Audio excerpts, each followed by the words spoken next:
Well, Tasha and Russell, they both love reading books.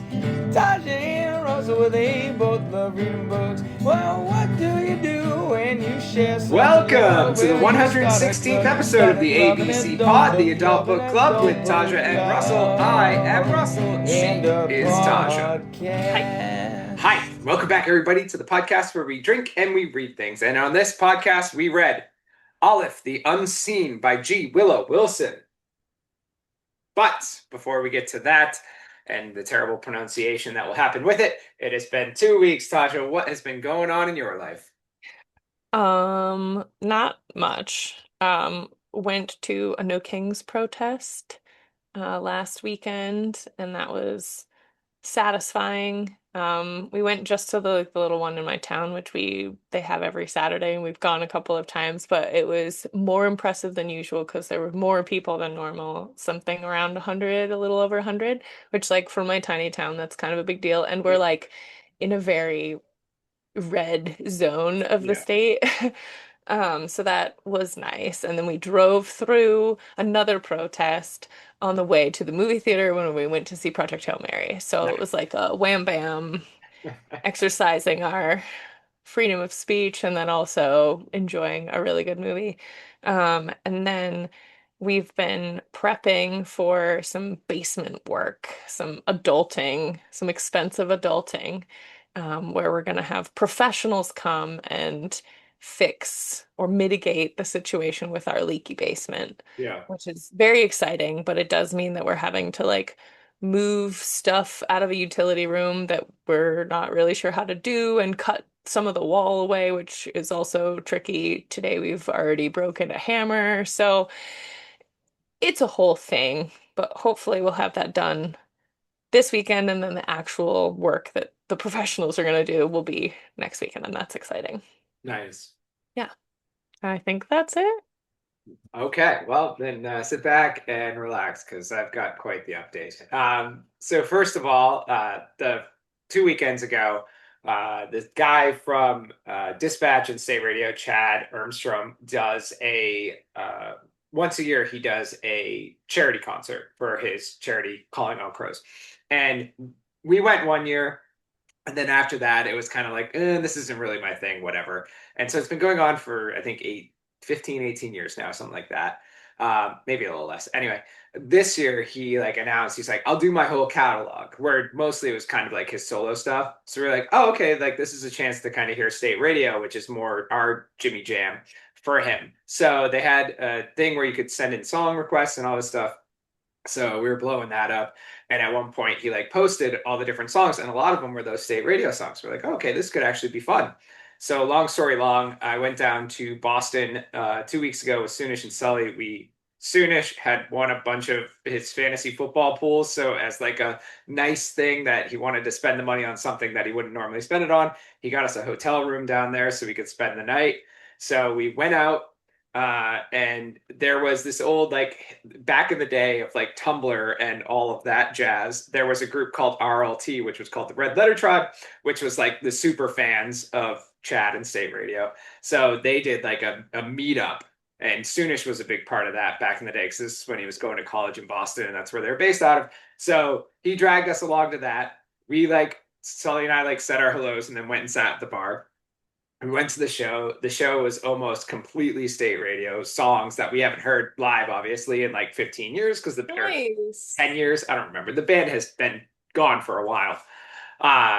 10 years anyway. It was incredible. It's just like incredible. I felt so bad for them because we wanted to show them the love for state radio. So we're singing along, we're screaming. The guy next to me is covering his ear that is facing me. And I'm like, Oh, I get it. I'm like, I'm sorry, but also like I want them I'm to know not gonna because stop. we did play a couple other songs and I wanted them to see the difference. It was like, this is your song, this is your state radio song. So I started like leaning over to like yell over here, try to, I don't know, help that guy out, whatever.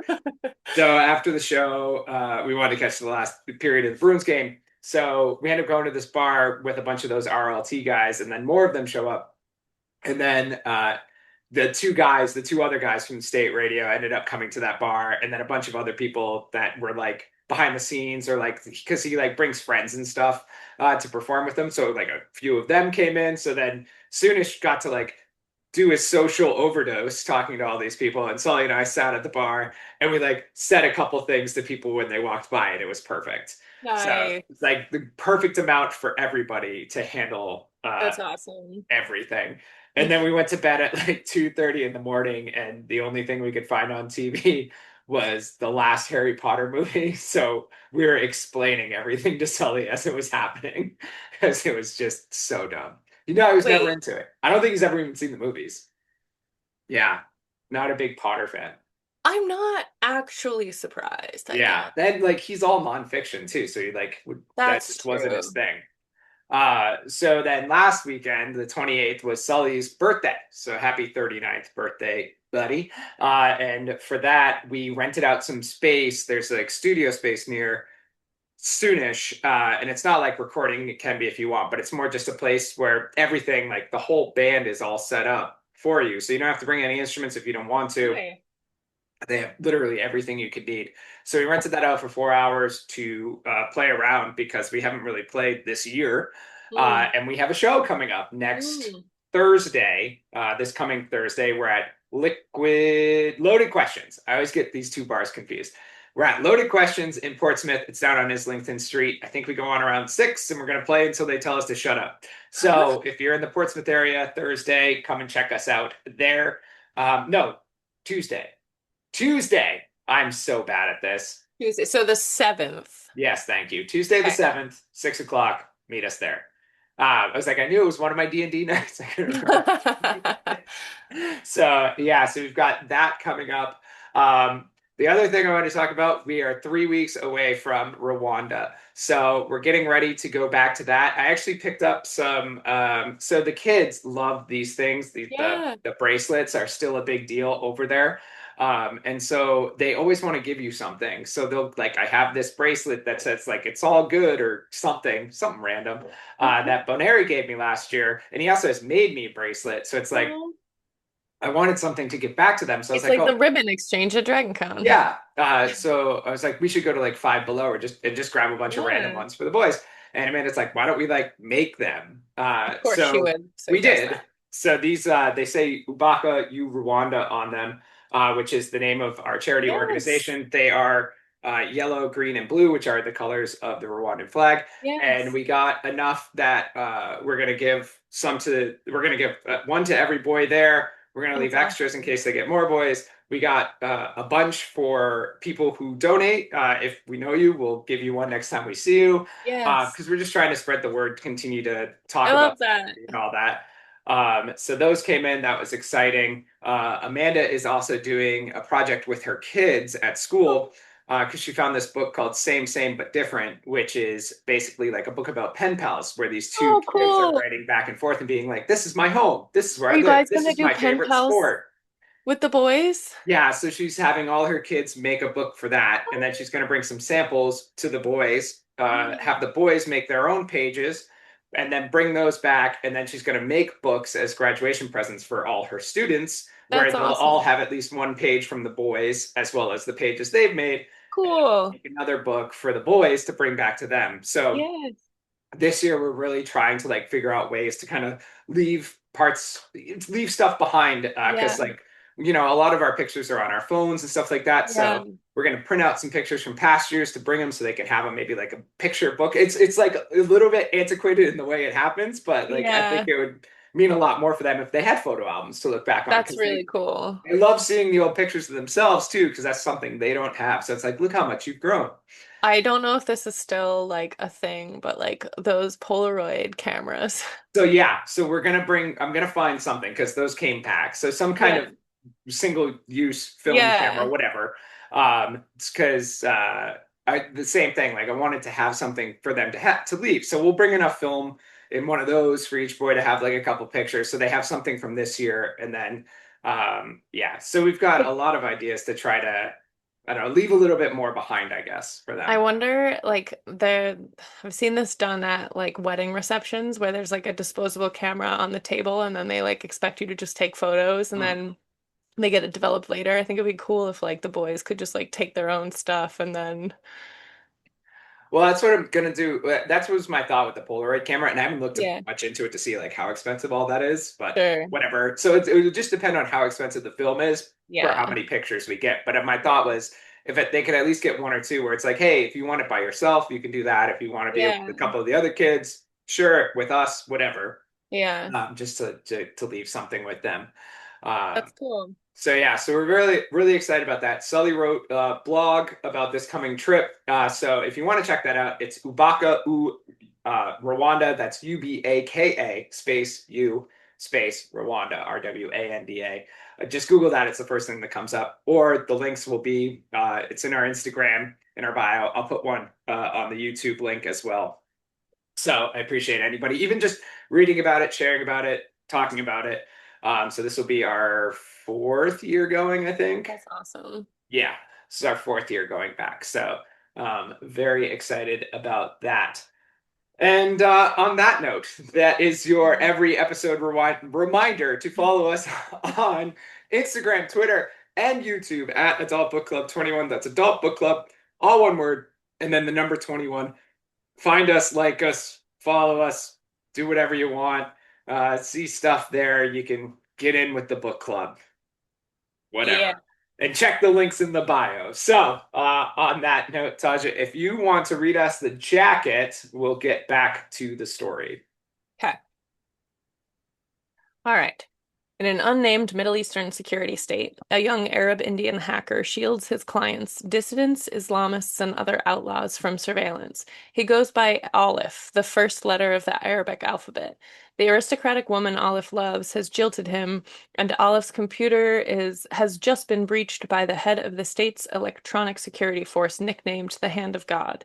Then it turns out his lover's new fiance and the Hand of God are one and the same, and his henchmen drive Aleph underground. When Aleph discovers the Thousand and One Days, the secret book of the Jinn, which both he and the Hand suspect may unleash a new level of information technology, the stakes are raised and Aleph must struggle for life or death, aided by forces seen and unseen.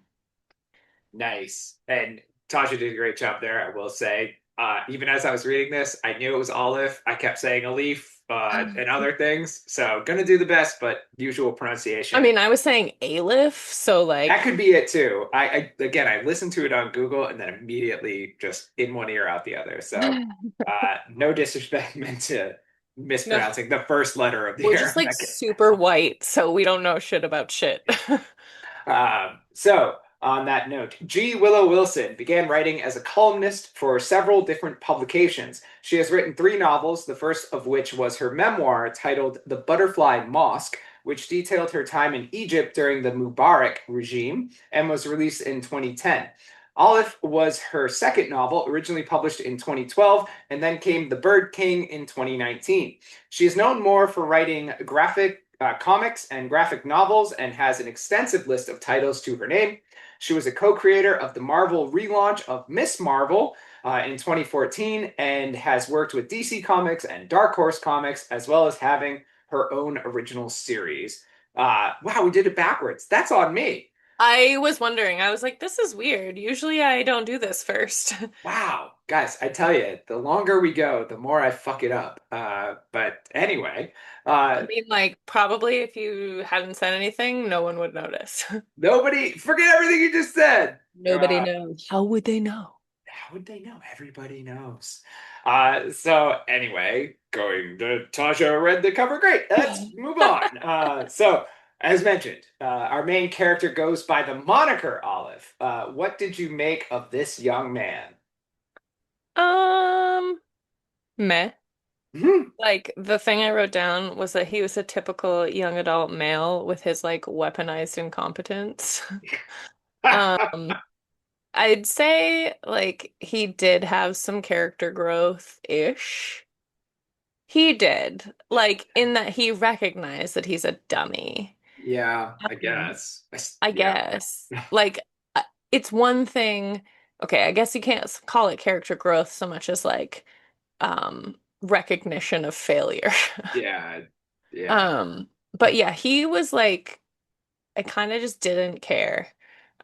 He was the vehicle for the story, I guess, but I could never really feel like I was rooting for him. Yeah. or anything like that. So I guess he had good skills at hacking. That was kind of it. I want to change my first line here because I said I fucking hated him a lot of the time, and I'm going to change that to all the time. Like, I could not get behind him ever from like the beginning, the way he treats his mother and I assume maid or other woman that lives with them, how quickly he blows up Dina. Sorry, go ahead. No, I'm just gonna say like that's the only thing, the only shining piece of like put light at the end of the tunnel is that like at some point he recognizes that he was being shitty to them. Yeah, yeah, he does, but still, I'm just like, it's It still doesn't change the fact that he was shitty to it them. also I don't know how much it really changes him. Like, Yeah, okay. and I Yeah, understand that's like true. this is a culture that is quite different than my day to day. So I know there's a vast difference between being a man and a woman in this culture, and we see that. Okay, fine. He's a kid. He's like upper teens, probably somewhere in there, and he's a fucking douchebag to everybody all the time. Can't see past his own fucking nose, and like just everything. Like I get it's his first heartbreak that he's dealing with Intisar and all that, but like his response to like send the sheets that they had sex on the first time was fucking that was where I was like, okay, this kid's annoying. To I fucking hate this kid and I'm done with him. I don't know if this, because Angie and I talk on so many different channels. I don't know if this was one that was sent to the both of us or if it was just to me because she's reading this as well. And she was like, that whole sheet thing is like on the same level as like keeping a placenta. And it's like gross. Yeah, fair. That was literally the losing point for me, where I was like, Mm. I don't care what he does. I don't care. I just don't care. Like, whatever happened to you, that is, first of all, the fact that you kept it, psycho. What were you gonna do with that someday? Like take it out and smell it like a weirdo. Well, the scent has already been, dissipating. It's like, why don't we just fuck off with all that? Yeah. And then the fact that you basically used it for revenge, it's like his version of revenge porn. He doesn't have that to post about her. So he's like, I'm going to send this to you as what, like a warning or something? Like, I know what Yeah, you've what was done. that supposed to mean? Yeah. Wild. So as soon as we went down that road, I was like, there's no saving him. I don't care. And I thought that was an interesting choice to do to your main character because I think I'm supposed to care about him. Or at least like care, like if there are any redeeming qualities of the main character, then it pulls you into the story a little bit better and you Yeah. can at least like sort of root for, if not them exactly, like the team. But Yeah. like I kind of there were like two people, three people that I liked, and it wasn't him. Yeah, it really made me struggle bus. And like how much they played up Dinah or Dina, however you want to say it, and like their relationship and how much you could see like how much more it meant to Dina than it did to him. And then like how much she would go through of things for him and how like the Clueless constant he was about it. yeah, and I get that. Like sometimes you are, uh, oblivious to those Sure, closest to you, but sure. he was also like hurtful towards Yeah, her. he was a dick. Yeah, it wasn't just about like how he didn't realize her feelings. He also treated her like shit. Yeah, So like that is almost worse. Like you're oblivious, but also you're an asshole. yeah. So good job there. Um, as the story continued, the thing that frustrated me is he just kept putting more people in danger. And at every turn, he'd be like, "Oh, I realize I just put you in danger," and then he'd go put someone else in danger. Like literally keep Not doing the learning same from his thing. mistakes. Yeah, over and over again. And we see like spoilers before spoilers. Yes, he has to deal with some consequences of that, but others do too. And like other people who like really had nothing to do with anything that's going on pay heavier Yeah. or, just as heavy consequences as he did. Which was like, again, I just don't know how you wanted me to like feel if you Care about this guy. if you just make me hate him so much. Yeah. So I don't know. Did you have anything else you wanted to touch on, Olive, before we get going? Move on. No. No. No. And as I said there, like, so we keep kind of getting teased about his real name, but Olive is Mhm. his hacker, whatever username or whatever you want to call it. So His moniker, alias. yeah, alias. So that's what he is throughout the story. So that is what he is to us. Just to clear that up. Moving on. Our setting, as mentioned by Tasha, is an unnamed Middle Eastern security state. How well did you think Wilson did building the seen and unseen world for us? So I feel like fine, I guess. Like I appreciate that there was like the unnamed, like it was just a Middle Eastern security state. It wasn't like calling out any one place or another, but there Yeah. were like real places called out as well. So it kind of felt like a little on the nose that we weren't picking a place to set this. Um, I think like generally speaking, the picture of like the reality of the real world or whatever, the scene world was painted decently. Like I've never been to a Middle Eastern country, but I Yeah. can understand like the way that she presented it seemed legit. It seemed to follow along with, I guess, my expectations. The unseen world, I think, was definitely more intriguing of the two.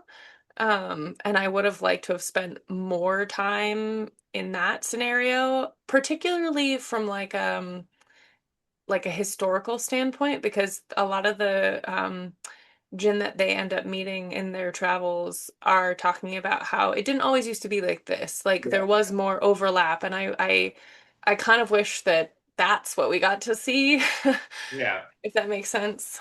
It reminds me a little bit of something I struggle with, where it's like you can have a great idea, but like Mm, if you don't know how to actually explain it in communicate it. detail, yeah, communicate it, like people are going to struggle. This whole story, I struggle with visualization, which Mm, to be fair is something I struggle with in general anyway. So like that, it's really hurt me in other books we've read where it's like, okay, I have no clue what's going on. So, like, I will say, at least for the scene world, similar to you, never have been there, but seen enough depictions of it in different yeah, media where yeah, it's like, okay, I can understand what's going on here. I can yeah. understand how the people look and dress and all And that there's like stuff. different parts of the city with like Yeah, different economic despair, whatever. All of that yeah. makes sense. Yeah, that all was easy to get behind. Yeah. The unseen world, I mean, there was like a glossary in the back where she talks about the different types of gin. And Wasn't really that helpful. no, it's like, well, and I appreciated how they would, depending on like how much you believed in them or something, or whatever it was, like you could see their true forms more or Yeah. less. And like even with Vikram, who we'll get into in the next question, like could change that form, change Mhm. what you were seeing, and then depending on how much you believed, etc. So like I get that it was probably a more complicated idea that you're trying to land here. Sure. So like how bogged down do you want to get into all that? But throughout this whole thing, there were a lot of times where I was just like, I'm not even gonna try. I'm just sure. I'm just gonna go with it and like try to focus on the people and be like, okay, green screen, here's where they are. Yeah, I think like I definitely agree with sort of the like chaotic painting of a picture that happens within the book. I think that that for me mainly happened during sort of like climactic Yeah, parts. Um, but I do wonder if the unclear or like kind of vague way that the unseen world and the people within it were presented helps with the concept of like a normal human, a mudborn is just yeah, like not going to be able to fathom, like it hurts their brain, like it, it, and like, I don't know, I'm not saying that that was the choice, but it does kind of work for yeah, the vibe is like a normal person can't deal with it. So me reading it as a normal person, not really having a great time. yeah. Not great for a book though. No, no. And again, like I feel like that's maybe a little too like academic of a Way too meta or yeah, like I don't I don't know that the author would really be like, I'm gonna make sure that the people can't understand to Yeah, portray that the people can't understand. yeah, yeah. No, it was just kind of frustrating, and that Yeah. it like on top of not liking Olive, like that became like a just added struggle bus to where it was Yeah. like I don't want to keep going. Yeah. Might be a little too tough, but let's talk about nice things maybe. So our secondaries to start with include Dina, Vikram, and the American convert. What did you think of these characters and what they added to our story? Um, Dina, like if she was the main character, I could probably have gotten behind things a little bit more. Yeah, She was absolutely way too good for Olive, and like it was very apparent to me from very early on that, like, the book says that there's romance involved, that that was going to be the romance. Like it yeah, was pretty clear. yeah, Um, I think that she's an incredibly strong person, and I love that it's portrayed in such subtle ways. And like he kind of, it even takes him a while to kind of recognize, like, what one might see on the face as like meekness or whatever is not. And she's actually super strong because she's like one of the only girls or women in the area that are that devout, I guess. And like that takes a lot of courage. Like your peers aren't being like this and you're deciding to yeah. be so different. And I don't know, she was just really impressive in terms of her convictions. And she did it at a young age, which Yeah. singled her out even more, Yeah. where it's like donning the traditional clothing or whatever and keeping her face covered and everything. And like that, she stood out so much because of that. And it was because of her belief and how she prayed and everything like that. So like I really appreciated how strong she was, which annoyed me about how dumb she was about men. Because I was waiting to like hear the story of why she loved Olive so much, because I just didn't feel like again he deserved it. So um yeah, I liked her because of her strength. Her strength continues throughout, and just how she's able, like she's the exact opposite of him. She's thinks about others. She is trying to take care of other people. She gets roped into this because of him, and then isn't able to go home because she'll be picked up or whatever. So it's like everything that she goes through and then comes out like, no spoilers, but pretty good on the other side, is impressive. And she definitely isn't without her trials and tribulations as well. But I think you're right. Like maybe if the story was about her, it'd be more interesting. I also like that she was like very matter of fact, where she's like, this Mhm. book is not, what are we doing? Like, stop Yeah. fooling around with this. Just get rid of it. Just burn it. Just whatever. Like, let's She be. said no burning. She's very against That's burning, right. No burning books. Yes, no, but get rid of it. which she's totally right. Yes. But yeah, it just annoyed me because for all as smart as she was, she should have seen that she deserved somebody so much better than him. Yeah. I think like her love was blinding her a bit to like his, like wishful thinking that he would come around and Grow recognize up. that he was a dummy. Yeah, Yeah. grow up. And then also like use his power for like he is a good dude in terms of like he's not the hand, but also like he's treating people in his life like absolute pieces of shit. And Yeah. like I don't know. She has a higher expectation of him than I think is warranted. And he like where she accepts where they are and where they're at, he is like, I don't know, embarrassed by the kind of the slum life that they have and like Yeah, thinks that he deserves better. Yeah. right. Like one of those people, it's just like, I don't Go know. look at Look around, you could have it so much worse. Yeah. So Yeah. Vikram, as you mentioned earlier, this book should have been written with him as our point of view because then it would probably have been a lot more enjoyable. And like, he was definitely a greasy character for Oh, sure. yeah. But I appreciated he just felt more. I don't know. Well, I mean, Olive is complete too. He's just complete shit. Like Vikram had both sides of the coin, and I thought when rubber met the road, you could count on him, which was a big deal. Well, and I think that that was something kind of maybe like goes against his nature perhaps, but like from a character standpoint is so much more compelling to have a guy who like has this sort of outward facing scary facade. Yeah. And he's got a reputation for being, you know, whatever, a vampire and so on and so forth. And like that he is actually like really playful and jokey and like then also has I guess honor, but he's very God, they used a word and now it's like totally blanking. That he's gonna like stand by you. Like he Yeah. didn't need to help. Yeah. And he did. Um, Part of the relationship with the convert I found really interesting.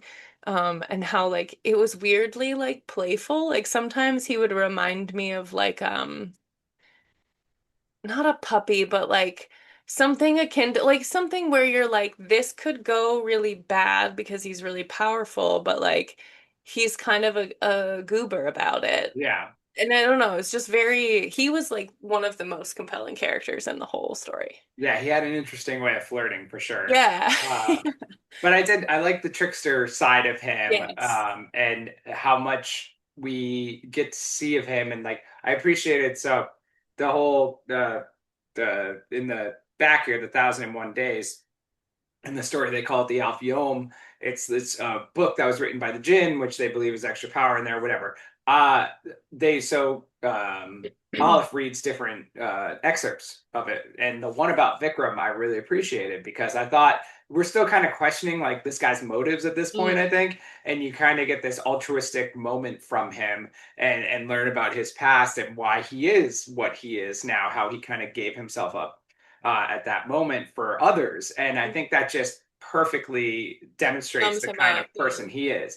And again, like how I liked how he was calling off like little brother, Dina little sister, like how he was looking out for them. How he talks about all the different lives he's led and like Yeah. his I think at this point considering her sister Azelul or whatever her name was. And when he's confronted with that, he's like, "Well, we might have been lovers at one point. We might have been like, she might have been my daughter at one point. We've lived 2,000 years. Like, who knows how many different, I don't know, whatever relationships we've had." Yeah. So yeah, I enjoyed him and how he brought levity to like very serious situations and was like, Yeah. even as battles are going on, would be like checking in, be like, "How's it going for you? Not great for me, but okay, I'll just go back to it now." But he's also like powerful in such a like a neat way. You know, like he can kind of shapeshift and he's got all this like tricky abilities and I don't know, he was really cool. I wish we'd gotten to spend more time like with him in the unseen world, I think. Yeah, and obviously he had a lot of respect from those people we learned Yeah, later on, so it would have been interesting to see where his status was really. which I think is exactly showing your point of like how benevolent he is, I guess, and like actually helps people if like at the end of things there's a bunch of folks that like owe him favors. Yeah, yeah, He's exactly. clearly doing something right. Yeah, yeah. So I liked him. I wish we would have spent all our time with Yeah. him. So lastly, we have the convert, and I don't know how you feel about her, but I don't know. I've been on this kick lately where I feel like I get to stand on my pedestal and yell at things, and she did have a purpose in our story, but she felt like fluff, honestly. The only thing like she felt just like a tool, like a narrative tool. I mean, Um, they used her to like authenticate the book because yep. she had to do that through her school, and then she has her part later on in spoilers. But neither of those like really needed to be there. It was interesting because reading about G. Willow Wilson's life, she was born here in the States, and she went over to Cairo to work, and like on the plane over, she had already like in college was studying to uh, different religions and like trying to figure out which one fit her best. And she was thinking about converting to Muslim or Islam. I'm not great at religion side of things. And like on the flight over to Egypt, she decided to convert like on the flight and like found herself with God at that point. And then talks about her experience there and kind of like she's a little bit of this where like her thought process in the book was talking about how seeing that kind of revolution in Egypt to overthrow that regime she saw that she ended up writing a story about. Like Mhm. she kind of was like, how would this work in a story? And that's where this book came from. And It's then she basically has her in this book. so that's what I'm wondering. Yeah. Like, there's none of that that's pointed out on the internet anywhere. But I was like, is this just you putting yourself into the story because it's a convert? It's an American convert. It's like she's not even named. Doesn't the name is the convert the whole time, which is Yeah, wild. that is really Don't strange. love when we do that. So I was that's kind of how I felt. And honestly, like, not to give anything away and spoilers, but I just felt like she wasn't necessary. And we spent so Yeah. much time with her. Not so much, but I you probably could know, have saved 40, 50 pages. right? Yeah, I mean, I definitely didn't feel strongly about her. Like the only kind of benefit I saw was obviously narratively they needed her at certain points for certain things, but then also like Vikram's attention to her was cute, but also weird.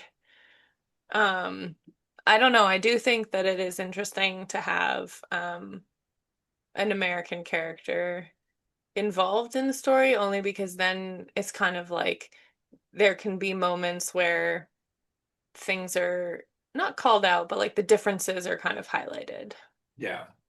But I don't feel like that happened very often, so And again, like she just, it was almost an afterthought whenever she was around. Like yeah, aside, like in the unseen world, she played a different role. But like right. in the seen world, it just felt like she was just around. And even like how Olive treated her on like the taxi ride to the university to authenticate the book and how he was just like a super dick for no reason. And it's like you just met this woman. You don't know Right? anything about her. Like she is actually trying to like She's learn your helping you. culture and like integrate or whatever, ingratiate, whatever the word is.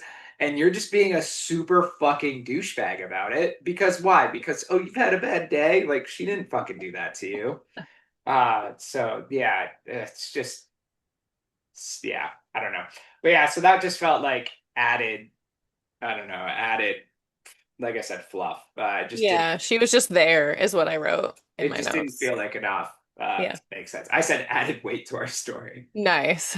I mean, Yeah. there is like the one part where she's like really useful. Yeah, But and that's that it. really comes in handy until it doesn't. Spoilers before spoiler. Yeah. Ever make a great plan? Anyway. So yeah, or I've been doing it, especially Bad Russ. So before we can get into spoilers, we ever get to know your podcaster question. As we mentioned before, Olive is his hacker name, not his real name, and we meet his friend New Quarter in spoilers. Again, another alias. So two-part question here. One, I want to know what is the most embarrassing online username you have used in the past? And two, if you had to choose a past username as your hacker name, which one would you choose? So this is gonna be so boring because I've pretty much only ever used one. How, Taja? Be How?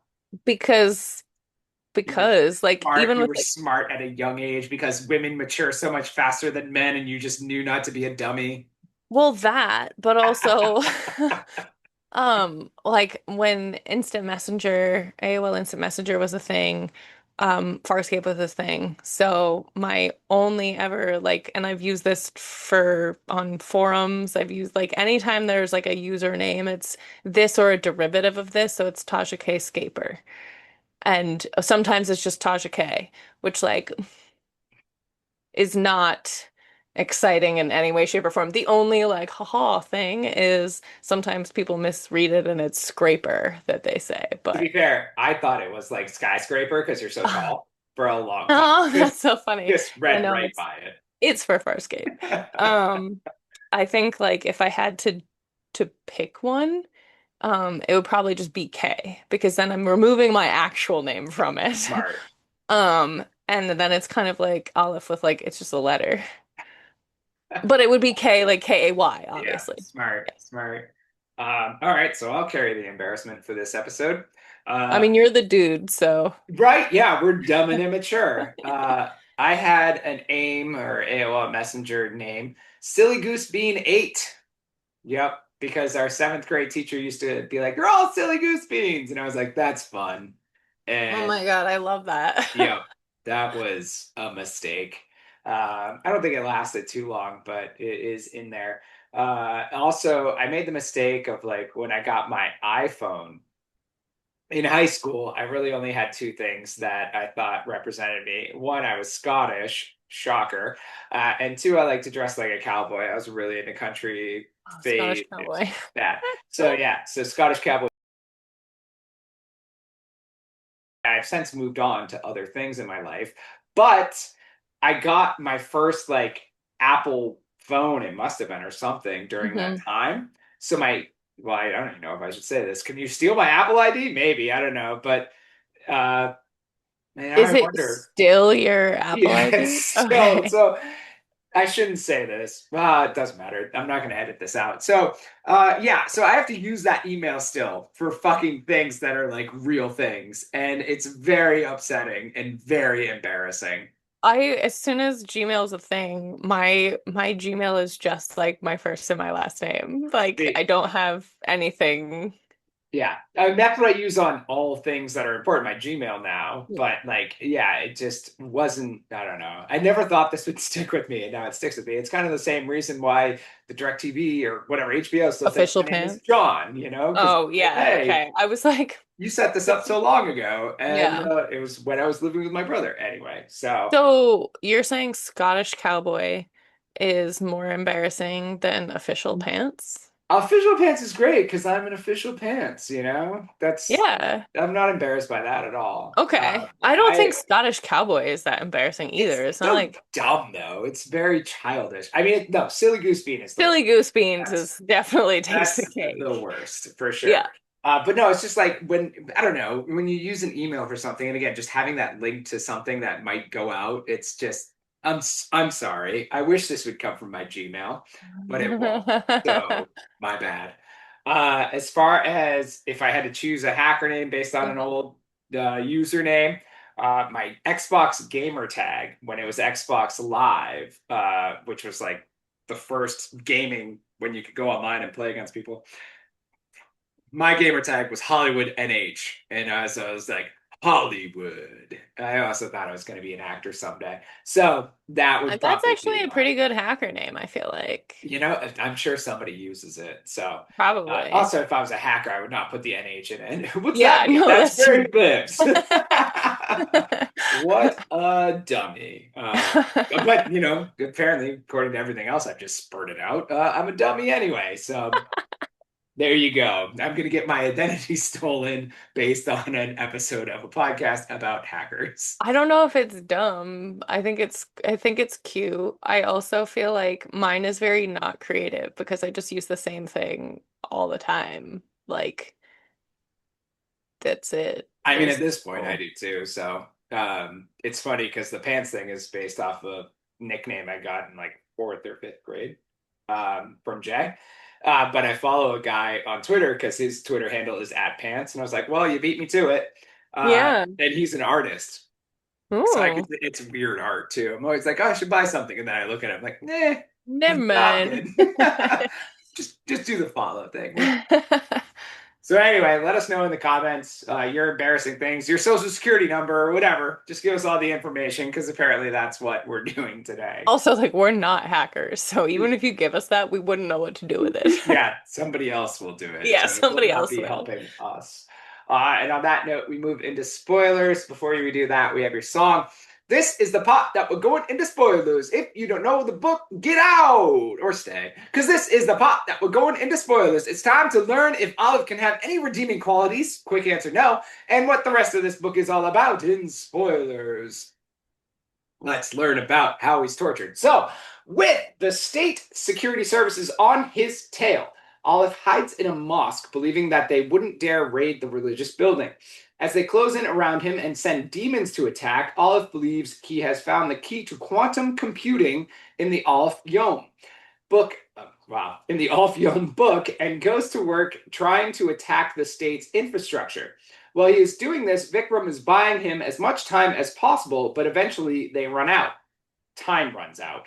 Allah's code is unstable and melts the computer he is working on. He and the sheik of the mosque are arrested, but Vikram escapes to the unseen world with Dina and the American convert woman. Vikram dies from the wounds he sustained in the battle. Olive is held prisoner and tortured with lack of light and inconsistent food for 3 months before he is broken out by a hacker friend named New Quarter, who is the 24th or something prince in this place, this unknown place, and has a lot of political sway. They release the Sheik as well during the escape, but get lost in the desert during the getaway.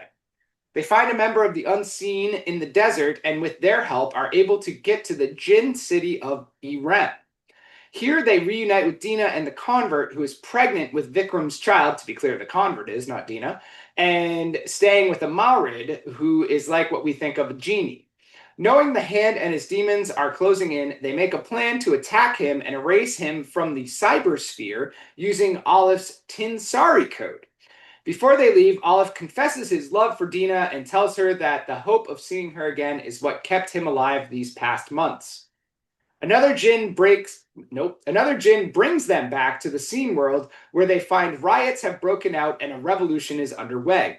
The Hand had tried to use the Alif Yom code and infected everything the state touched, causing electrical grids to fail, internet and cell phone signals to drop, as well as many other services throughout the city. Olaf has enough time to set up the Tinsari to hunt the Hand down digitally before he shows up with his demons and corners them.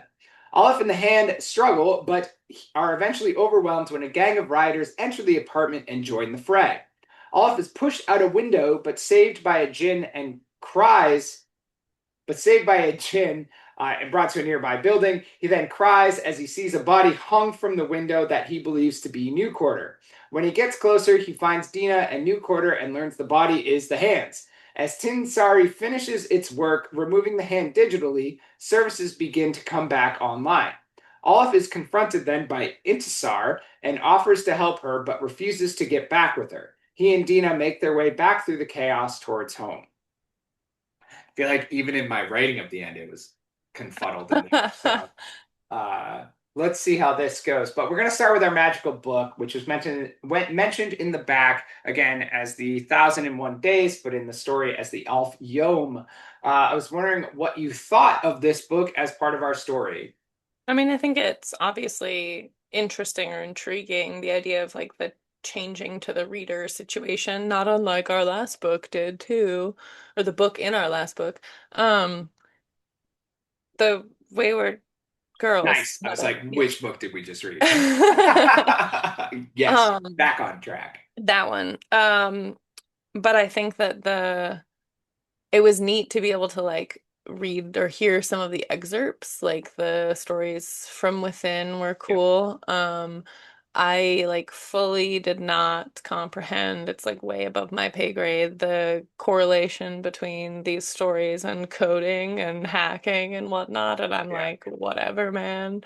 But the concept of the book having been not written by Jin, but like dictated by, I guess, and having it be a fluid piece to kind of suit the needs feels very Jin-ish.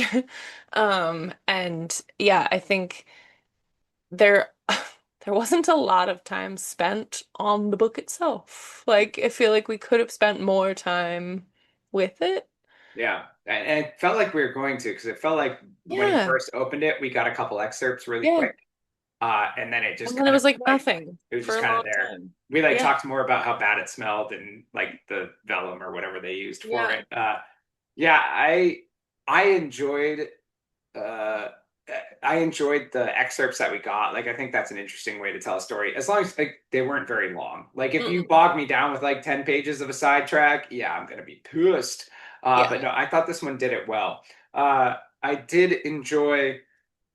Excuse me. I did enjoy and like understand how, because of how rare it was, like how important it could be. Like, this is the only book remaining of something that was dictated by the Jinn. Yeah. Okay, cool. Didn't really understand how Inasar came to it. Like, just found it, and maybe that's one of the magical things where it found her kind of situation. It was like sitting in that bookstore waiting for her or something. Again, I already tried to explain it, but I didn't really get it. And like, she was writing some a dissertation or whatever. Yeah. to show she's smart, and this book was helping her or something, and then I don't know. And she's the whole Inasar, I guess we didn't even really I touch on super her. don't care about her.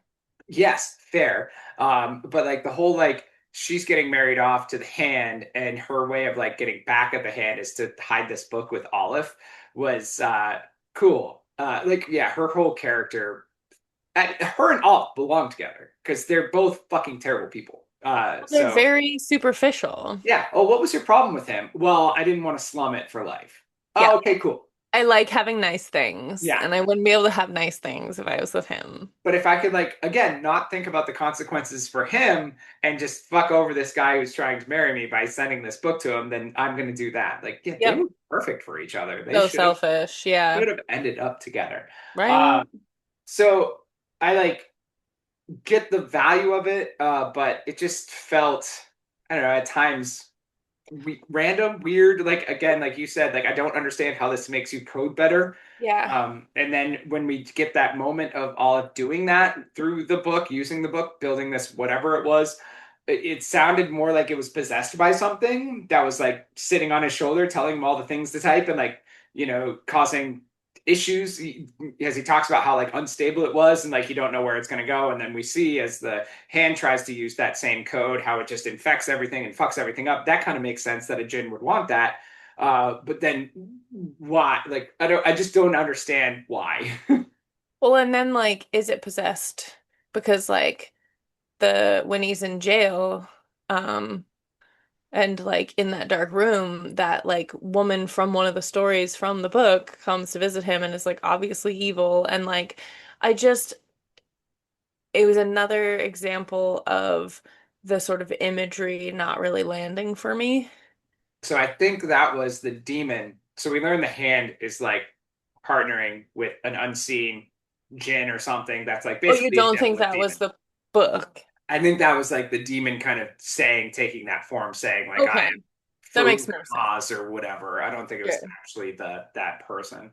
Uh, One thing I will say that I liked was when he's having the conversation with the Sheik Mm. about people's understanding, or maybe it was Vikram, one or the other, where they talk about how the Quran has never been rewritten and how like even the translations are like they don't say it's like a one for one translation. I forget exactly how they put it, but even though they haven't changed the understanding of the words have changed, where they talk about the smallest particle, where like whatever, when this was originally written thousands of years ago, it was meant like a piece of dust.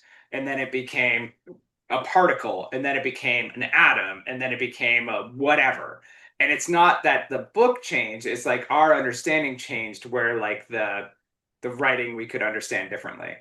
So yes. I like actually tabbed a bunch of doohickey a bunch of things. And I think what you were saying, like Vikram is saying, all translations are made up. Languages are different for a reason. You can't move ideas between them without losing something. The Arabs are the only one who figured this out. They have the sense to call non-Arabic versions of the criterion interpretations, not translations. There it is. Yep. Nice. Good fight. Doohickeys for the win. So yeah, so I appreciated that, how like the conversation of the books came about Mhm. because of that. Like I found that interesting, but again, I just didn't understand. I understand this book is rare. I don't understand how this is going to make you a better hacker or Yeah. open quantum computing or any of that stuff. Yeah, it was very much like a, okay, moving on. Yeah, Like, not gonna try. it's just a magical item that they're fighting over, and it's the reason you're being hunted. So Yeah. that's why it's there. Yeah. Could have just said Yep. that. But yeah, so excuse me. That confusion aside, we move on to our villain, who is the Hand.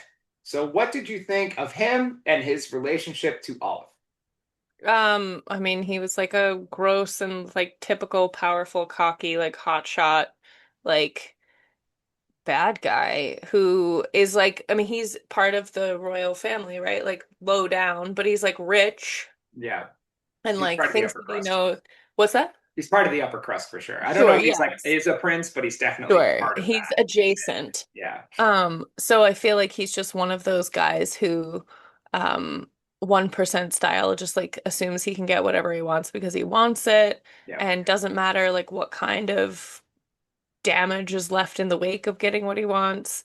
I did find it interesting when Olive tells New Quarter who the hand is, and New Quarter's like, no way. Like that doesn't make any sense. And I was like, you're an idiot.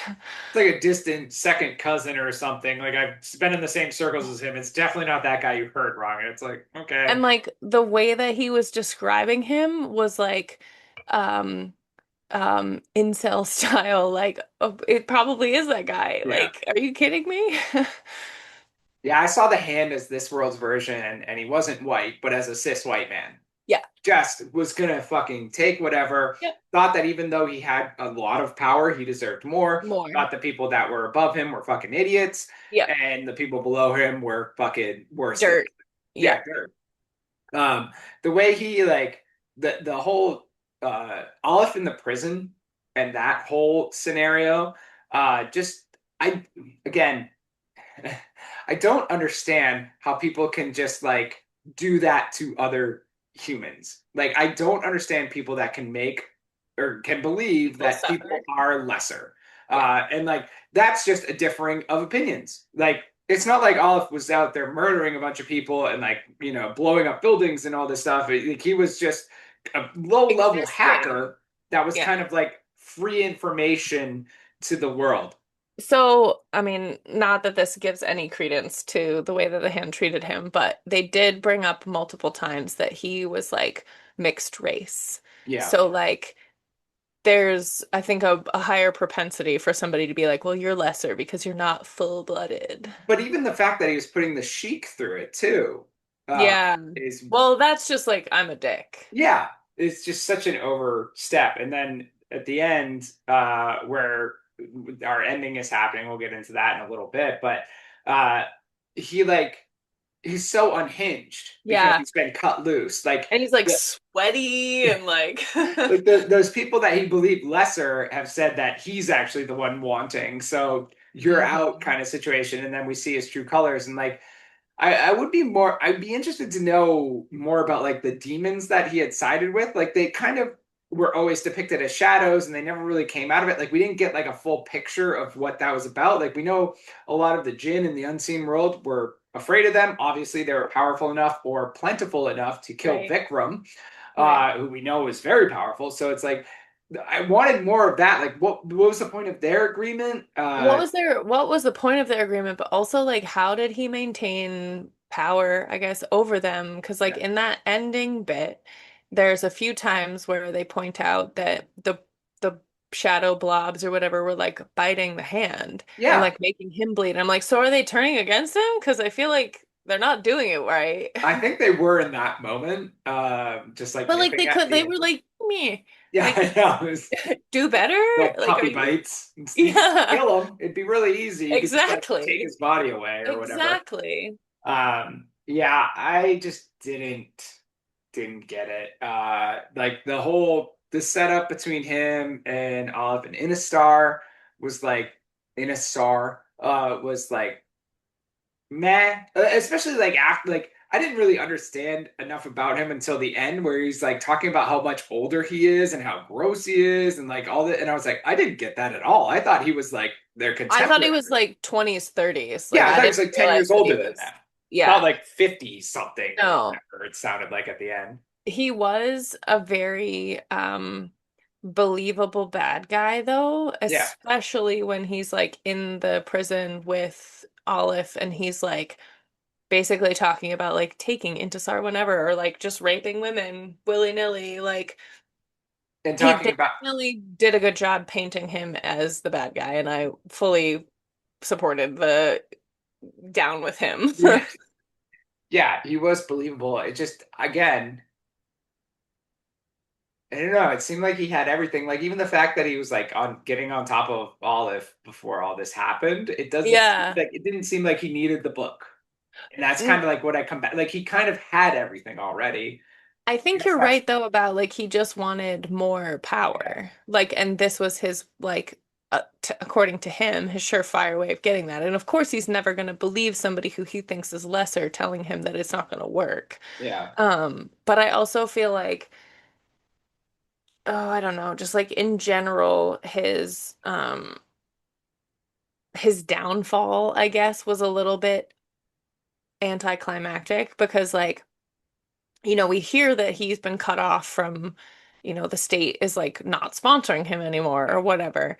But like, I don't know, it just felt very fast forwarded that whole bit and like to not really get um a full picture of his downfall was kind of disappointing, but I also like at this point in the book like kind of just didn't care about anything. True.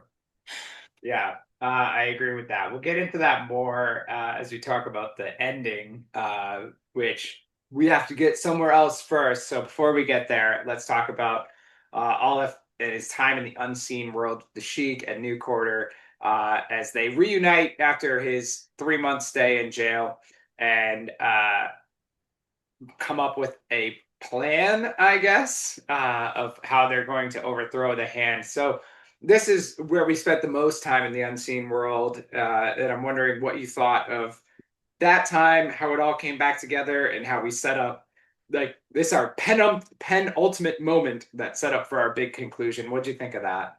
I mean, so I liked the I don't even remember who it was, like that rando guy that they meet in the um In the garage? Mirage. Yeah. How like he helps them for basically no reason.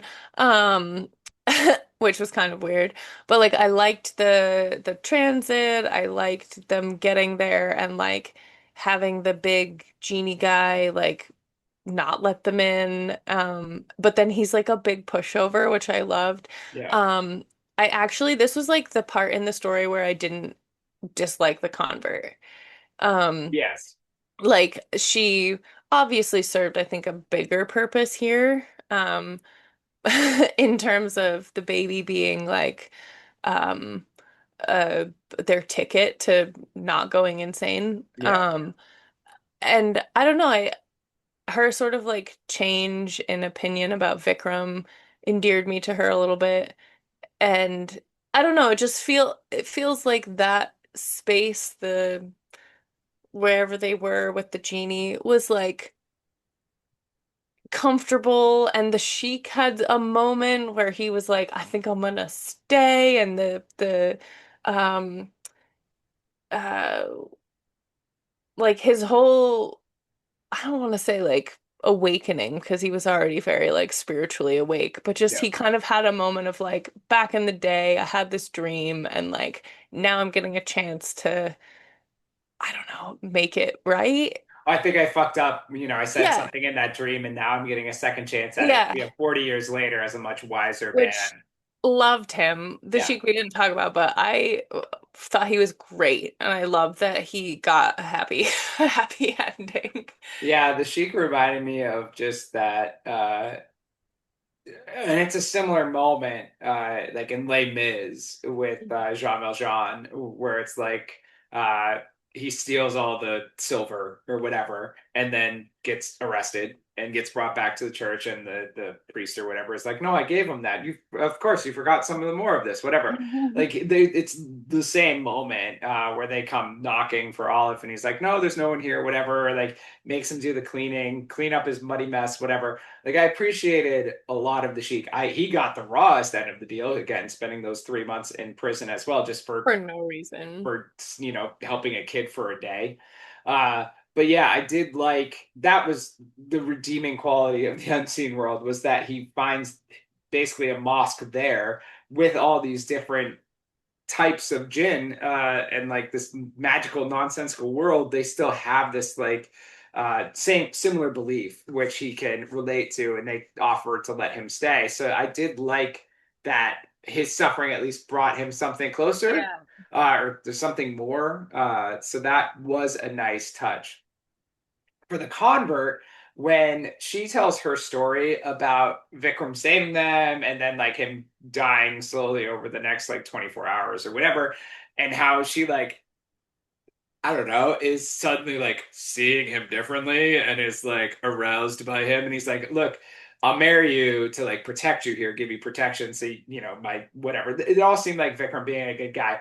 But like all the descriptions of Vikram, I would never be like, that's somebody I want to bang. Like, I want to carry your gin baby in me. Like, that seems like something we really jump to very quickly. The convert also seemed like she was a bit cray-cray, so like I wouldn't be surprised if she was like, actually, that kind of is my jam.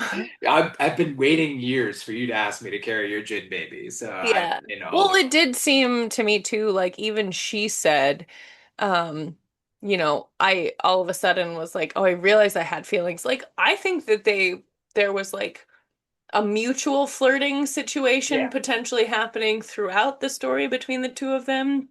And then it just kind of like became a thing where she was like, "Oh, I actually do love you," yeah, which could be a gin trick, I suppose, but it got what she needed, it got what he wanted, and it was actually really cute how he was like, "Name the baby this," like dead.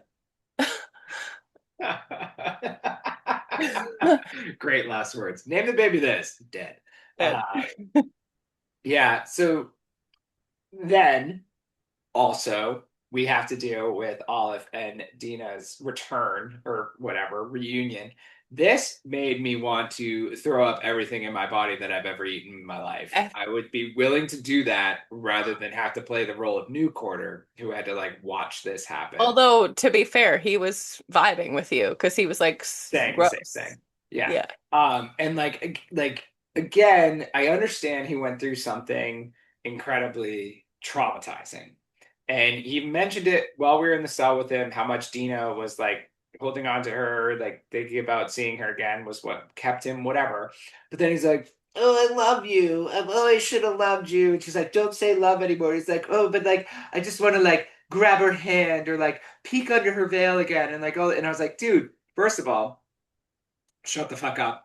And secondly, after all this, you realize like it just felt like he was still not respecting her wishes in a weird way, if that makes sense. Like, I understand he's a young man. I understand he's been going through trauma. I understand he has already gone sexually where a lot of people haven't. But the fact that he's still like trying to like I don't know. It just felt like a trespass on the boundaries she had set up, where he was constantly trying to be like, I just want to peek under the veil again. I want to do this again. I want to like touch her, like stealing whatever touches.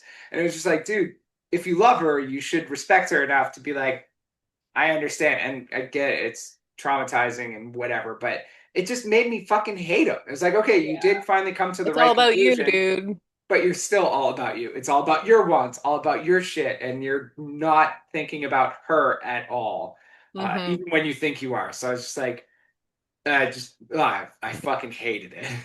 Yeah. Yeah. 100%. I have no notes. So this is where I ran into problems because it was funny because we talked about it in our WhatsApp this week about falling asleep, how I need to Mm. finish chapters, and I fell asleep in the middle of the chapter, and going back to finishing next morning, I felt like I missed a full chapter because they talk about this plan they have where they're going to do all these things, and the convert calls in all the favors that Vikram had and we're gonna go after the hand. Okay. And I fell asleep like right as they went from the unseen world to the seen world. And when I woke up, I was reading that and I'm like, where the fuck are we? Like, how did this make any sense? Like, I put plan in quotation marks because I don't really, I guess the plan was to unleash Tin Sari, and that Yeah, was the end of plan. that was basically the plan. They didn't actually like give a rundown of like a play-by-play of what the plan is. It wasn't like Italian Job where like there's a Right. montage of the things actually happening and them telling you what's happening. It Yeah. wasn't. Needed a montage, It needed did something. actually. Yeah. Needed something. So that moves into our ending. And what did you think of our quotation marks heroic ending? Hmm. Chaotic and hard to picture, especially the bits in the apartment like we were talking about. I it very much felt like Priory of the Orange Tree final scene where like or final battle, whatever, where like there was just so much happening and like um it wasn't well described enough for me to have a handle on spatially what was going on. Like, Yeah. okay, so they're in an apartment, a flat, which like presumably is quite large because the guy's rich. So large space up high in an apartment building, so there's a balcony. And like at one point, the Hand and Dina and Aleph are like all on the balcony, and there's like other stuff happening, and then there's like a whole crowd of people in the flat trying to do what? Fighting each other, fighting them? Like that was really unclear. And then there was like all these moments where it felt as though they were able to like reach out and grab a person or they were so far away. And I'm like, Yeah. spatially, physically, like none of this is making sense to me that I was just like reading real fast and like I wasn't skipping because I don't do that, but I was reading so fast that I probably wasn't fully comprehending because nothing was clear. I tried. I like went back a couple times and like to the point where eventually I was like, do I need to go back to where like they first walked into this apartment to like explain it better? And I was like, I'm not doing that. I'm not searching for that to do that because I pictured like a one level flat when because he was on the fourth floor or something like that. And then they just talk about again, yeah, like you said, all the rioters are in there and it's causing all this chaos. And it's like the way they were describing it, then now I'm picturing like more of a courtyard. But no, we like went through the courtyard We're and that's not so here. upset. And Well, it didn't help that at one point they're like, okay, we're in this building and we're in this flat and we've checked everything and we're leaving now and we're yeah. escaping this building. But that doesn't work because of reasons that I've already forgotten. And now we have to Shadow, go shadow, dog, dog ghoul things. things. I thought Yeah, they were leaving the building when the shadow dog things were sh chasing they them, were but no, they were going up. No, I thought no, they they were trying actually to. got out. They were trying to, and then the dog stopped them. So they retraced their steps all the way back to the flat, and the Hand was waiting there with more shadow blobs. Well, yes, but like when the dogs were chasing them, I thought they'd already gotten down to like the big lobby and they were leaving the building and that's where they shut the doors. But no, and then all of a sudden they were like, we have to go back and we're back and they're we're back where we started. And I was like, this feels so silly. Yeah, thankfully, Also, staying. why is the riot coming upstairs into a fucking apartment building? They've already been there. You already destroyed this princess stuff. That this is where our week in Budapest came in handy this last Mm. summer because we stayed in one of these apartment buildings, and I'm not saying it was this way. I mean, it was whatever. This is how I pictured it. There was like an apartment building that we had to go down, and then there was like a courtyard corridor that went to like a second building that was like an apartment building, and then the front door was through there. So that's what I pictured. Like they had gone down the apartment building, gone through the corridor, like through the courtyard, and that was where they saw the dogs, and they were like, "Oh fuck, let's head back the way we came." Okay, That's the only sure. reason I like had an iota of what was going on there. But like it didn't make any sense how like they had so much trouble getting out, and then dozens, hundreds of people very easily We're made. in there. Like, why would they go to that one flat? Like, there's a whole like revolution protest mob in the Yeah, streets. Why you no stay in the streets? who knows? Who knows? To your point about the Priory of the Orange Tree, it did remind me of that and just like close up moments, right? With that, it's like we have no idea what's going on. It's a sea battle. There's dragons. There's all this stuff. But then you have like the moment of them like getting ready with the harpoon gun or whatever the fuck it was, or shooting. I forget. But it's like you have like a close up of the dragon coming at you, and then you like do the thing. That's what this was, where it was like. I have no idea what's going on. There's bodies everywhere, but you get like a close up of like somebody's fist hitting the Hand or stabbing or whatever it was, and like none of it spatially makes sense. And then Olive loses track of Dina, and he's trying to like figure her out, and then somebody grabs him, and of course it's the Hand because even though they had like been on the They floor weren't. last time you saw him, so yeah, it just felt very disjointed. Where it was like I need to give you these bullet points, and I'm not really gonna think Have it this make through sense? where yeah there's no flow here, so none of this will help you. I need the distraction to happen. I need there to be a lot of bodies because then we also have to go through the fake new quarter killing, and like we're gonna do all these things. But yeah, and at this point, similar to you, I'm like I just need to be done with this book. So to your point of like the way that it almost felt edited, like quick edits, Mm, it very much gives me the vibe of like you remember the Transformer movies where like of they course. the thing would transform and it's like too close up. So you're like, I'm seeing like weird, like you're not, that's not a good way to show me what's happening if I'm like zoomed in on one little spot when really there's like this big crazy thing happening. Like that's what you should be focusing on. Yeah, yeah, it was just so clutterfucked. And like yeah. And then to be fair, as we mentioned before, like the idea of them hanging New Quarter as Aleph is thrown out of the building and gets caught, of course, by Jen. And like even that, like so their plan falls apart and Oh, he blows the whistle and like nobody shows up. nobody comes. The hand's just like, yeah, that's not gonna work. Oh, did you want your genie? It's right here in a Coca-Cola bottle. And also, here's the book that you tried to hide that the genie said would be very hard to find. It's not. And nobody's coming to help you because that plan you didn't explain also fell apart. But then he gets thrown out the window, gets caught by that Jin lady who like brought him here in the first place. And she's like, "Why didn't you tell us that you knew this like super powerful leader of the Jin or whatever they are?" And we're like, "Who the fuck?" And it's Azel or The whatever, cat, yeah. Vikram's sister, Sister, daughter, lover, fucking daughter. lover, whatever the fuck it was. Yeah, she's apparently like a super, super, super. So they're like, we'll fight for her, but not for Vikram, which also makes no sense because I guess Vikram's not around to call you out on it. But yeah, that was and dude, talking about Azello or whatever, the Yeah. him fucking her in his dreams was wild. That So was just why unnecessary. are we here? And the fact like the least the most obvious breadcrumb, the whole loaf of bread, where Dina's like, I think there's like 75% gin in that cat. Oh, and the person 100, looks just 100% like her. actually. Yeah. Oh, it's wild. So wild. Yeah. But again, so like they come up with a plan they don't tell us about, and then the hand foils that plan without telling us how very easily. And that just kind of sets you up to the whatever happens after. Yeah. The ending, where Inasar shows up out of nowhere and it's all like, I'm trying to get to my aunt's house, but like we should get back together, or whatever she was saying there. And like this is apparently our moment of growth for Olive, where he's like, no, I still like Dina, even though you're super hot and she has a big nose.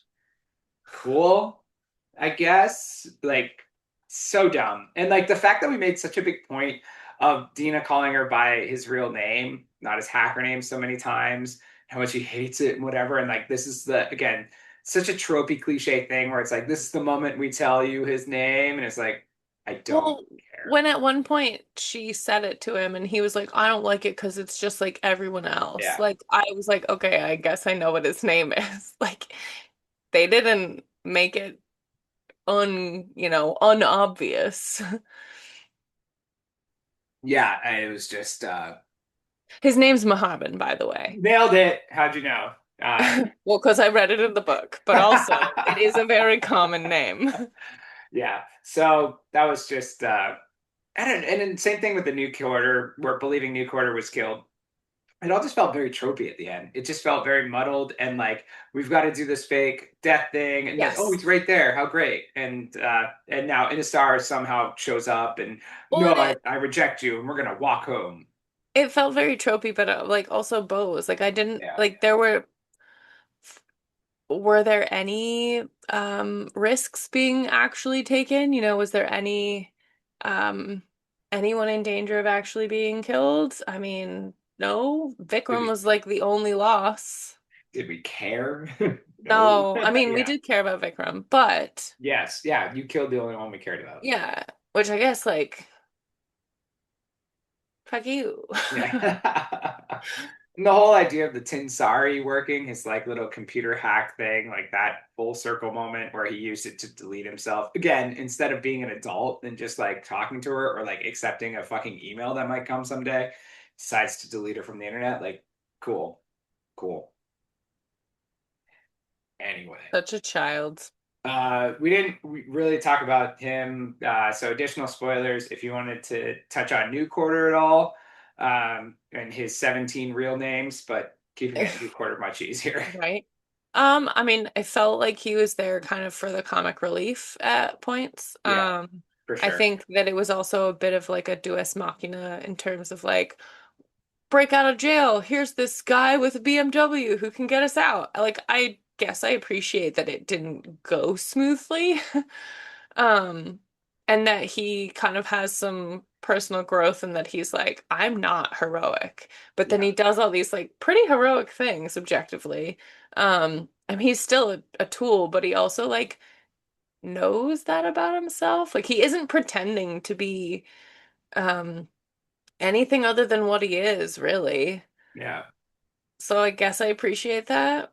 Yeah, I like he comic relief that was annoying at times. Like first of all, the fact that like he needed to be there Yeah. because he gets access to the prison because it's not against God or whatever if you're banging prisoners because they aren't people. Yep. So the guards look the other way and let him in because he's a prince to bang the female prisoners as much as Yep. he wants. Sick. And he does use that to free his friend and whatever. So He yeah, also has satellites, his own he has satellite his for the own internet satellite. when they need the internet. That was Yeah. like he like him and the convert felt very much like they were there just to make reasons for certain things happening. They facilitated the bows. They were Yeah. like, you need this right now. Here's Yeah. your ribbon. They were the bow machines. So yeah, and like afterwards, after he breaks them out, like he crashes the BMW trying to drive up dunes, which seems wild. And then it's like, first of all, they know, I don't know, they know who you are. So like maybe just stay on the road. I don't know. But then their plan is like, we'll just hang out in the shade of the car until We die of our thirst. 2 days of food that goes out. Like, made no sense. He was not very well prepared for anything. So, yeah, sure. Yeah, he existed. He was a Bose machine. I think that we should coin that for future The Bose reference. machine. Bose machine. Nice. You heard it here first. 116, new phrase, Bose machine. Hmm. And we touched on the Sheik, but I did like behind Vikram, probably the Sheik was Hmm. favorite. So yeah, my three favorite characters were Vikram, Dina, and the Sheik. Yeah, fair. Those are the people that I care about in this book. Yep. And most of them survived, so that was Yeah. nice. Did you have anything else you want to touch on about this book?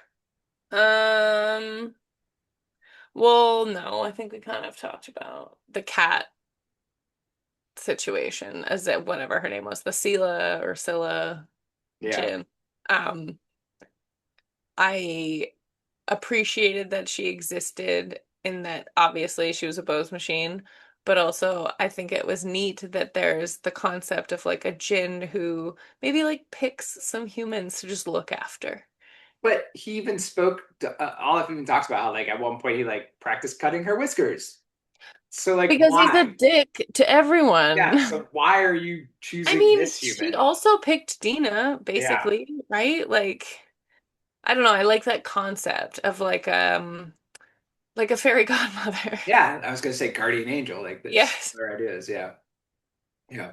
So all right. Well, there's the book. So Heck on yeah. that note, we're gonna move out of spoilers. Moving out of spoilers. Not yet done with our story, as we have to give it our grade. We do this based on the D&D D20 scale. So 1 is bad, 20 is good, and then we add or subtract characteristic, modifier, or ability from the game Dungeons and Dragons that we think best fits our story. We alternate every episode. This time it is my turn to go first. I'm going to knock an additional point off here. So I'm going to give this a straight roll of 9. Mm. It just felt like there was so much in here that didn't work. I couldn't visualize it to save my life. I hated our main character a lot. I felt like most of our well, a couple of our secondaries were just Bose machines or fluff. And just, I don't know, Fluffy Bose machines. and just over and over again, it was a task to Hmm. this story, and I wanted to like it. Like I feel like this is part of it too. That's the double-edged sword of the good jacket writer, or like the stuff that the people put on the back that other authors write. And also the cover art. Yeah, yeah, fair. I mean, it looked real nice, It but did. also the comparisons. Like Pullman, I read the Golden Compass and that series, great series. Neil Gaiman, terrible person, great author. And then Stevenson, who I just read. So I was like, okay, those are three authors that I can Legit. like get behind. Or Yeah. one of the people on the back was like, oh, it's kind of like Harry Potter-ish. It's like, okay, none of that came through. Like the world building fell very flat to me. I also fully forgot there was a map I because I did, didn't care about it at all. yeah. The world building I felt like fell flat. The unseen world I couldn't see, which as Taj pointed out was maybe the point. And again, I hated the main character. I did like the representation of something that I don't know enough about. Dina was a super strong character who was very strong in her beliefs. Vikram was a great character. I wish he was our POV of the unseen world, and like I enjoyed his parts. I wish there was more of them, and the Sheik as well. So like there were I didn't hate this book, but I didn't love it, and it became a bit of a chore at the end, and it's like mismash washy, and I don't know. So I think it belongs in single digits. On that note, this is a first for us. I'm giving it a +0 because that's a thing you can do. Uh, so I'm Wow. giving it a +0 for charisma. And why that is, I would give it a +1 for Vikram, and I would give it a -1 for Olive. So Oh, yeah, that's it good. just happened to like I always pull up a character sheet to like look at stuff, and I'm like, we've Yep. never done a +0, and like I Yep. don't know, like I think I struggle sometimes with the books I pick, especially where I'm like, I want to. There's a reason I I want picked this it to be book good. up. Yeah. It's not just that, but it's like it sold me, right? Hmm. So like I struggle being like, It I didn't did live up to the this. expectation. Yeah. So I wanted so much more of this, and there were pieces in it, and like reading. That's the interesting thing about reading about the author afterwards, unless it's somebody we've covered before, and like I can absolutely see where this story came from her experiences, Experiences. Yeah. and like how she wanted that to work out. Like I'd be interested to see. You feel like comic book writing is it maybe It's makes sense different. that that's her style Yeah. because then Yeah. it's very visual. Yep. So if you're not great, and I'm not great at this, at describing things to a point where people can see it, Yeah. here it is, you know, Yeah. this is exactly what you're looking at. So Yeah. I don't know. I think this is just one where like I maybe my expectations hurt it a little bit more than it should. But I just felt like when I was looking at it, I was like, what did I like? What did I not like? The fact that they're both charisma, I'm gonna do it. So overall, that's a 9 from me uh, Nice. on this story. All right. I am also giving it a straight roll of 9. I think that it is deserving of single digits for all of the reasons you mentioned. I also really wanted to like it. I think, like, conceptually, I love the idea of stories about the jinn. I think that's really cool and fun and different. It was just kind of a struggle to get through. Like, I just didn't find myself invested in the characters. Olive in particular was not appealing in pretty much any way, and the other characters that were kind of like minor players. And then one of them dies anyway. Um, and I feel like that um doesn't really balance the scales. Yeah. So yeah, straight roll of 9. Again, pretty much everything you already said. I am gonna give it a +1 for perception, because I really did appreciate the way that she portrayed the the difficulty that regular humans had with the unseen world. I think that that was a really neat concept. I loved the idea of, in a historical context, that many, many years ago, there was a sort of a like a larger enmeshing of the seen and unseen worlds. Um, I honestly would have, I think I've been more intrigued in a story that took place at that time when there was like more overlap, but um, I like the idea of something that existed in more regularity that we've kind of just like lost touch with Yeah. and we can't see anymore. It still is there. We're just like not perceiving it. And I don't know. I think that concept is really cool. So I think that obviously if it had been done a little differently, it would have been like more impressive. But I do love the nod to that. So I'm giving it a 10 total. Nice. Yeah, I think a lot of that makes sense. And I think I want to walk away believing that it was hard to visualize, as you said, because it's the On unseen purpose. world. Yeah, it's a very meta moment for the author to do that to us. I So, mean, like, I only just thought of that when we started talking. When I was reading it, I was like, I don't understand. why are you doing this? Yes. Um, but yeah, I mean, I think that she did a good job um explaining or portraying that it was difficult for people to understand Yeah. what they were seeing. So that came across really cleanly. Yeah. Yeah. It was very easy to get into those people's heads. Yes. Yeah. So overall, that's a 9.5. And for the last time, the book was Alif the Unseen by G. Willow Wilson. So, I don't know. Find it if you want. Yeah, I'm so curious to see what Angie thinks about it because she was Agreed. reading it. Agreed. So on that note, we're going to move away from the book, but we're not quite done with our podcast yet. We have our segments. So we start with current selection. Taja, what else have you been getting into? I just finished on my errands today, Murderbot number 7.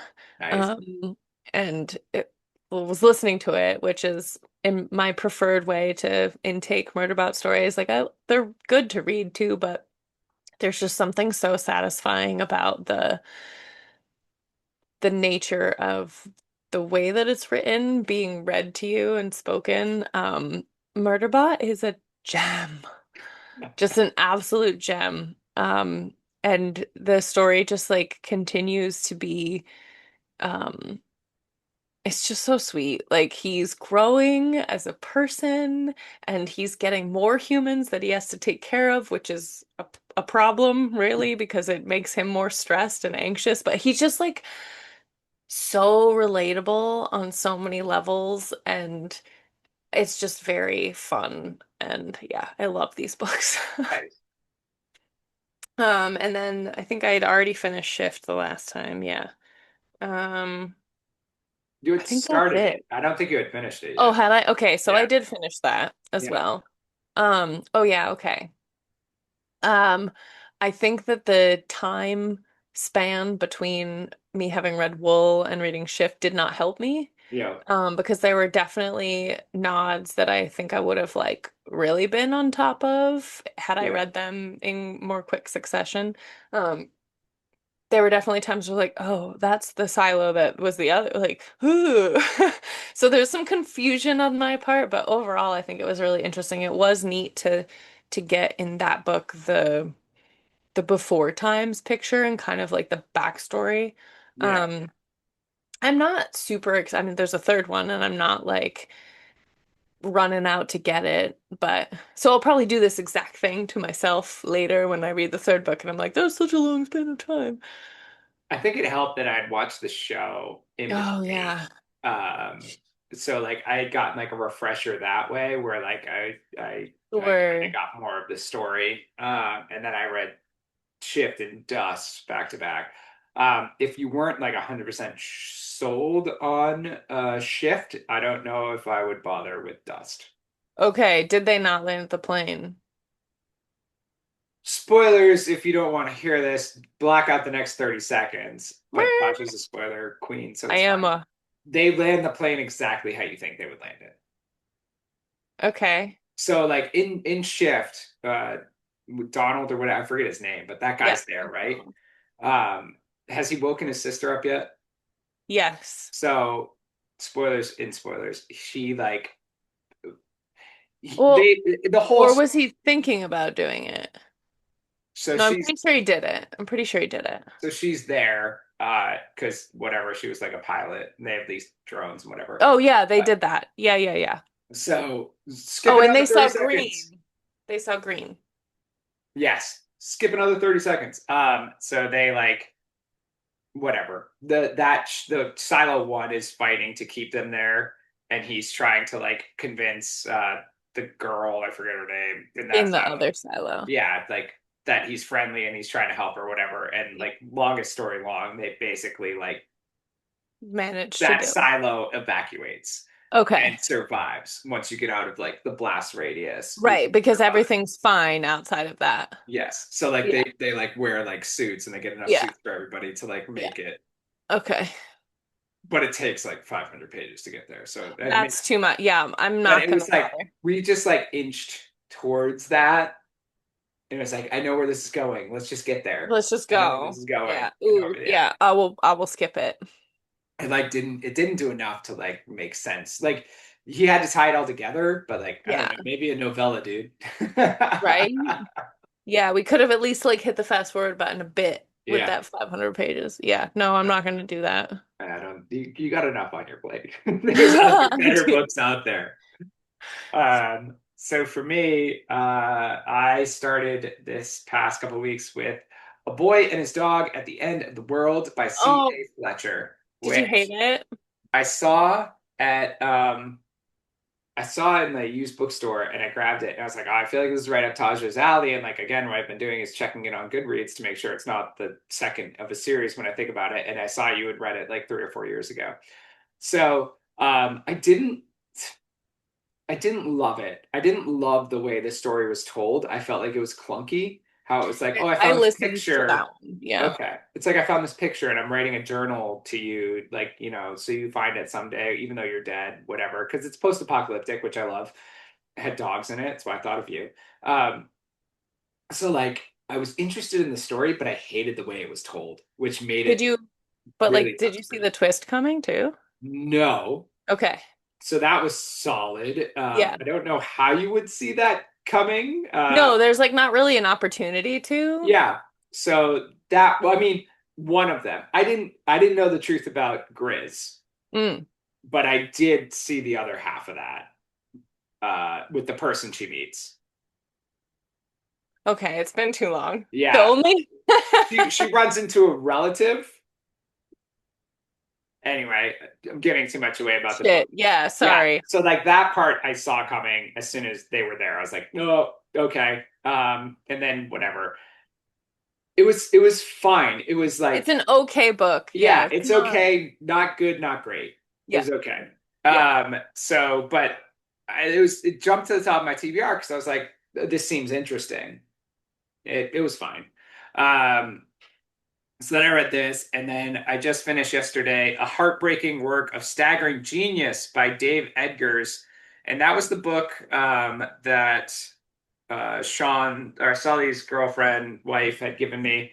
Uh, his lady had given me, and because she was like, "Oh, this was like the best book I've read recently," and I was like, "Okay, Uh, I'll give it a shot." The problem with it was one, it was nonfiction; it was a memoir, which I struggle with, not your jam. and two, it tried to be funny, which I struggle. Ooh, two strikes. So, like literally Who was yesterday, it by? Dave Eggers. So it came out in like early or mid 2000s, somewhere in there. And it's about so his life, his parents both die within 5 weeks of each other of cancer. And he is like, they knew his mom was going, and then his dad gets like diagnosed while she was super sick. And then Oh, his dad dies first, oh and then his boy. mom dies 5 weeks later. And he is like 20-ish, 22, and his sister is like 21, 20. I don't know, they're lower 20s, and then Whoa. they have one older brother who's like 28, and then they have a 7-year-old brother. So he becomes the guardian of his 7-year-old brother, and it's like about how him and his sister specifically try to raise him, and like how they want to get away from the stigma that they were living in like a Chicago suburb, and they wanted to get away from like all that questioning and like that heavy hang of like, oh, you're the like the pitying basically. So they move out to California, to San Francisco, and like talk about how they're trying to raise their brother there, and like the struggles they have, and like it's a little bit too much pity party. And that sounds super fucking harsh, I know, if you just hear that. But like having lived through a similar situation, like I think there comes a point where you look at your situation and you have to be like, hey, this was the hand I was dealt, or you keep saying like you owe me something. And he felt Mm, like the type that was like, you owe me something. mm. And as I just kept reading it, I was like, I don't know why I'm It was just reading it. frustrating. I really, It again, doesn't sound appealing at I all. was waiting for like the big like moment, where it's Yeah, like this all makes sense or something like that, and never happened. it didn't. No, at least not for me. I'm interested because I read some reviews afterwards. People were like, Hmm. "Oh, he like I get where he's coming from. Like I, as a person who's lost both their parents or one parent Yeah. suddenly, like I understand." Blah blah blah. And it just was like tough for me because I don't know. I was just I went through my shit when I was much younger, so that was Right. probably easier. But Right. my like realization came in my teens where like I was like, there's people that have it worse than you. So like either you can live this life or you can still think that people owe you something. And this just felt like he continued to think people owe him something. So Yeah. I don't know. I'm interested and slightly scared to talk to her about it because she felt like so strongly about it. But I also just think it's a lot has to do with it just not being my Your usual style. Yeah. style. Yeah. So yeah, that so all three of those books, including this podcast book, I was kind of like I got to that point where I was like, I'm just gonna read this and hope for the next thing to be better. And I will say the dog one like paid off at the end, but at that point I was just like, meh, I don't know. whatever. How long was that one? I listened to it, so I don't have a good It gauge. was right. It was like right around 400. It wasn't super long, Oh, maybe a okay. little under, but Okay. yeah. Again, it was just the way it was written. I didn't love that. Yeah, I remember it being kind of meh, but I liked like the twist, at least the twist that I remember Yeah, the twist was was solid. yeah. And now I just picked up this morning as I'm trying to go through the books I've had for a long time. Trickster's Choice, which is the Tamara Pierce that you gave me. Yeah. And it I could don't remember that one like at all. That's It's hilarious. Alana and George's I don't know, child, Progeny. progeny. Thank you. Progeny. Allie. Yeah. So it talks about her and like, yeah, it gets into it quick. We like really jump into our conflict quick. So it's definitely got me interested. I'm only about 65 pages into that. Nice. So as I Well, those go, are quick reads. All the Tamara yeah. Pierce ones are So such quick. I go again. I'm like, okay, well, by the time I get to camp, I want to give Taja her books back. Okay, So maybe I'll read some of your books I next. that's not why I'm just trying to clear my shelves. You don't have to clear your shelves of my books. There's so many. There are some. I know I have four of yours. You have like 30 of I mine. have a whole shelf. This, for YouTube viewers, this middle shelf right here, it's double thick and it's all books from Russell's house. Some are from Amanda, but it's still all books from Russell's house. All fair. All fair. So yeah, so on that note, we close up current selection. We move into random recommendation. This is one that I actually got from another podcast I listened to, and it's a hockey podcast, but they had the author on, and it sounded really interesting. And if it's going to be a book I get for somebody someday. If you're listening, you probably know. But it's called Beauties: Hockey's Greatest Untold Stories by James Duthie. And Hmm. basically, what he did was he talked to people who have played hockey from all different levels, whether it's the NHL or lower leagues or whatever, and just came up with kind of behind the scenes stories, pranks, locker room tales, jokes, whatever. Talk to coaches, trainers, players, the whole nine. So it's just like a whole bunch of short stories put together of like anecdotes and funny things and all that stuff. So as my life in the last 5 years has moved more and more towards hockey, this is like kind of the stuff that like I like to hear about. And it's similar to movies and everything else. Like I love hearing the behind the scenes stories about how people came together or the dumb things they used to do to each other or the things they thought were funny or whatever. And this seems like a very focused hockey orientated version of Nice. that. There's a second book as well. It's like greater beauties or more beauties or something like that. So like the first one was good enough that he did it again with more people. That seems legit. Yeah. Yeah. So if you want to check that out, if any of that sounds interesting to you, it will be something that I look at it at some point as random recommendation is no longer just us as it hasn't been for a while. We are expanding our Widening the horizons. net. 116 episodes in, which means we now move on to our final piece of business, which is what is on the next episode. This is one that Taja found. We will see how it goes, as it is literally based on the cover. So the book is An Academy for Liars by Alexis Henderson. That is that cover that you may or may not have seen. The blurb, I'm going to steal two different blurbs. The little like quick sell in the jacket is a student will find that the hardest lessons sometimes come from outside the classroom in this stunning dark academia novel.